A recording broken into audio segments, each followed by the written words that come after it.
Hello everyone, warm welcome. I'm Priyanka Bhatia presenting to you the My Investment Mastery series. Every Thursday for the last many weeks at 5 p.m. we bring the Investment Mastery series. And over the last 6 weeks, this is our 7th episode of the mutual fund series within the My Investment series. I really trust you've watched all the 6 videos. If you haven't, then the link to all the other 6 videos on mutual funds are attached with this video. Do make sure that you are watching all the videos so that you're learning more and more with each passing week. Today, inside of mutual funds, the topic that we are bringing is, should I invest in close-ended funds? And what are close-ended funds? So these are the two things that we are going to talk about in today's My Investment Mastery series. So let's begin straight on, and whenever you see me looking on my right, then I'm referring to my notes that I have made specially so that I can contribute more and more with each passing video, each passing live, and each interaction with you. If you're here, do make sure you acknowledge your presence by saying hello, hi, good evening, and I am welcoming you already. So let's begin straight in action. So what are close-ended funds? So close-ended fund schemes are the schemes which have a fixed maturity period. So there's a fixed maturity period that they have. You can invest directly in the scheme at the time when a new fund is introduced. At an initial issue, you can invest in the fund. There's a fixed maturity. When it matures, the money comes back to you. And that's why, because it's a close-ended funds, there is an entry point and exit point. That's why it is listed in the stock exchange. So that if you want to exit at any point, you can in between the period, though the liquidity of such funds is really low. So though there can be, when I say liquidity, what I mean is, though the funds can be bought and sold on the stock exchange, yet there are not enough buyers and sellers for such funds in the stock exchange. So those are close-ended funds. All the close-ended funds are required to be listed on the stock exchange so that you can sell at any point. Let me welcome my people. You've messaged, so you've commented. So hi Preeti, Swapna, Najwa, welcome everyone. Let's go forward. So one thing that I talked with all of you today is what are close-ended funds. Now the second topic for today is, should I invest in close-ended funds? Yeah. So like I've shared in my earlier videos on mutual funds, that investment in open-ended funds is flexible. So you can enter at any point and exit at any point. However, for close-ended funds, it's more restricted. So you enter at a point when the new fund is offered, when there's an initial issue, and then you exit when the fund closes, or in between, if you can find a buyer in the stock exchange, then you sell. So there is lesser flexibility when it comes to close-ended funds when compared to open-ended funds. So in a way, because of the lesser flexibility, I am not sure if we want to go for close-ended funds, number one. And number two, it is actually, difficult to generalize. Should I go for open-ended? Should I go for close-ended? What really matters, whether the fund is open-ended or close-ended, is that it is performing well. That's the main thing, that the fund is performing well and it is taking you to your goals. So the investment style is intact.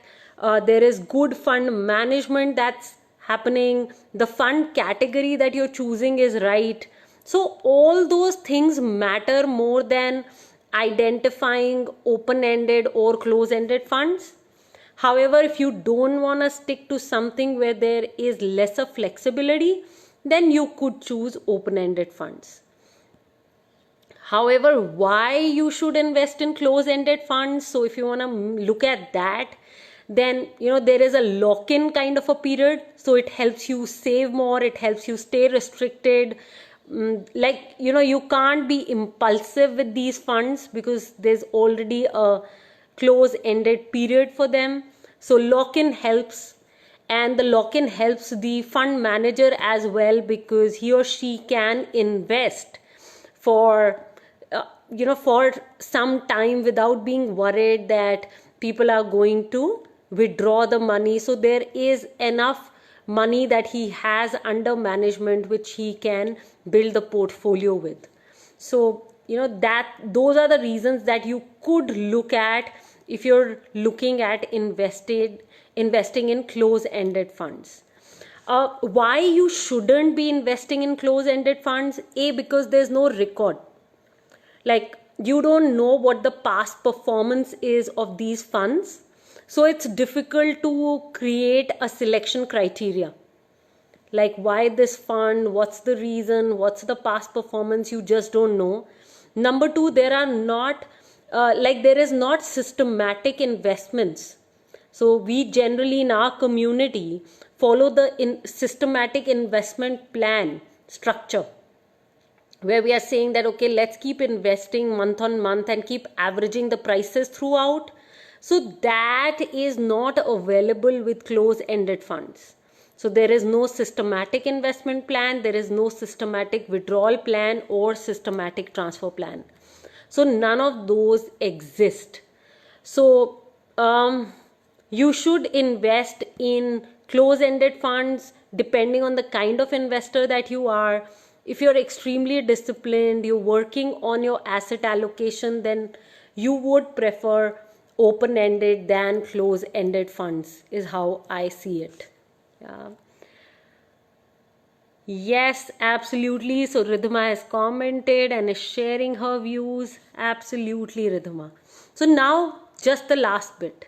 And before I share the last bit, which is the difference between close-ended funds and open-ended funds, let me invite you to share this video.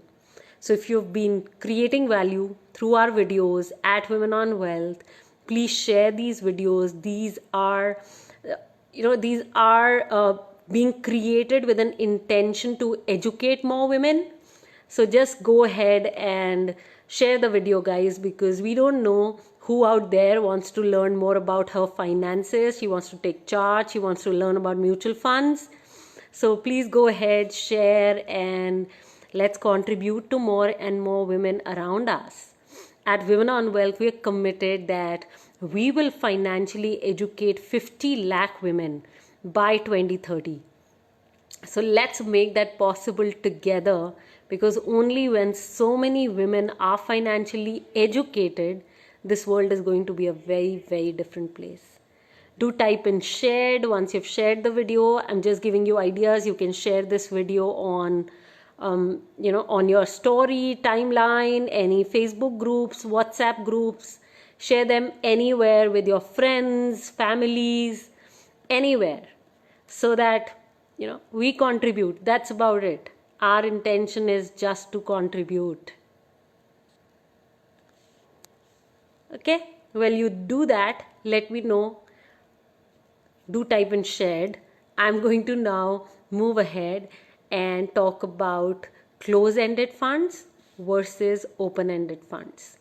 So like I said, open-ended, huge flexibility. You can enter at any point, you can exit these funds at any point. Okay, so there is no there's no maturity period of this fund. There is no time limit that this is when the new fund, the initial issue is up till. So there's nothing. So you can enter at any point, exit at any point. So that's about the timing or the flexibility. You can in the open-ended funds, you can buy any number of units. So there's no restriction on the number of units. While in a close-ended fund, the number of units which are being sold are fixed. Like you cannot buy more than that. That's how it works. There's no definite term. So no exit entry in open-ended, and there is there is difficulty in exiting the fund before its maturity date. So that's about the term. I've already shared the number of units that you can issue any units, like you can get any units based on your demand in open-ended. It's fixed in an NFO. Close-ended funds are less popular, and open-ended funds are more popular. So about 85-90% of the funds which are there in the mutual funds industry are open-ended funds. So those are the more popular ones, while about 10 to 15% funds are close-ended. So those are some of the differences between close-ended and open-ended funds. So before I go now, I'm going to ask you all the questions so that I know that were you making notes, and I want to make sure you were learning. So I'm now going to start asking you questions. Najuba, thanks for sharing this video. And is Najuba the only one who is sharing? Others are not sharing? Is there something coming in your way of sharing the video, spreading financial education for women? If there is something coming in your way, then and you're thinking what people will say or what they'll think about you, people will think that yes, you're getting financially educated and you're spreading financial education. So like you spread education, you get angry when somebody is not getting education. The same way, just spread financial education. That's about it. Okay.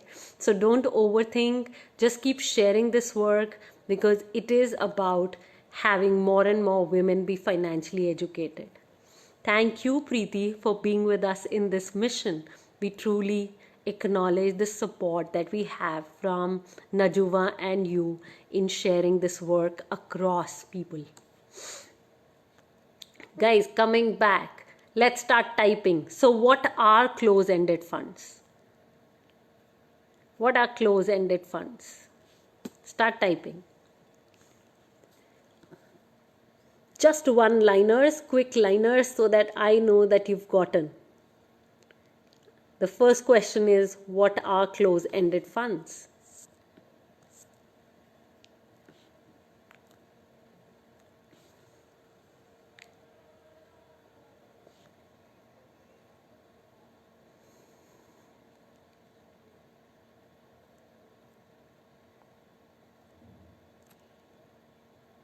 Okay, yes, they have a fixed tenure, fixed maturity period. Yes, they have entry and exit which is regulated. Absolutely. What else? Yes, there's a fixed tenure. What else? Because they cannot be sold before maturity, so they are listed in the stock exchange.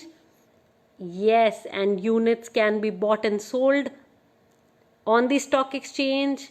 Yes, and you have to buy within that limited tenure. Absolutely, Jyoti. Yes, you have to be doing that. Entry and exit is restricted. Yes, so there are not many buyers and sellers even in the stock exchange. So generally you have to wait for the period. Yes, there are less takers of such funds, and they are also lesser in number as far as the mutual fund industry is concerned. Absolutely. And should you be investing in close-ended funds? That's my next question. What are the things you might be looking at? Yes, there's less liquidity for such funds. Absolutely. And you needn't be investing if you are a disciplined investor, you invest month on month, then you shouldn't really be looking at close-ended funds. Yeah, expense ratio is almost the same. Yeah, expense ratio is almost the same. Return on investment, yes, Meenal, return on investment is not clear because there is no past record that we can look at to make a decision. So mostly we don't know. Absolutely. Generalized, yes, open-ended funds are better because we again know the past record. There's so many parameters that we've learned in the Money Gym program on how to select good mutual funds. So yeah, so we know the investment style, the fund category, how the fund is being managed. So all those reasons are there. Okay, Jyoti is sharing, doesn't look like the close-ended funds are for her. Yes, there's no strong USP that she can see to invest in close-ended funds. Absolutely, Jyoti, love that. Yes, and yeah, you cannot, one of the big pluses is that you won't redeem your funds in an impulse. So if you're extremely impulsive, then this could be a good fund to invest in. Yeah. So Sonia, absolutely no past record for information. Yeah, there's no past record. So absolutely, guys. So I'm glad today you've learned what are close-ended funds and should you invest or not invest in them, and what is the difference between close-ended funds and open-ended funds, and why shouldn't you be investing in close-ended funds. So with this, I'm closing the My Investment Mastery series today. Next week, we are bringing in the topic of equity mutual funds. So stay tuned. Next Thursday, we are going to talk about equity mutual funds, what are they, and more about them. So stay tuned till then. And tomorrow, Friday, we are decoding the Economic Times newspaper. So let's touch base and keep taking our financial education to the next level. Because if we want to be intelligent investors and build all that wealth, then know that wealth building is directly consistent with our financial skill building. The more skills we build, the more wealth we'll create. On that note, I am closing this Investment Mastery series. Take charge, stay safe, loads of love, everyone. Bye bye.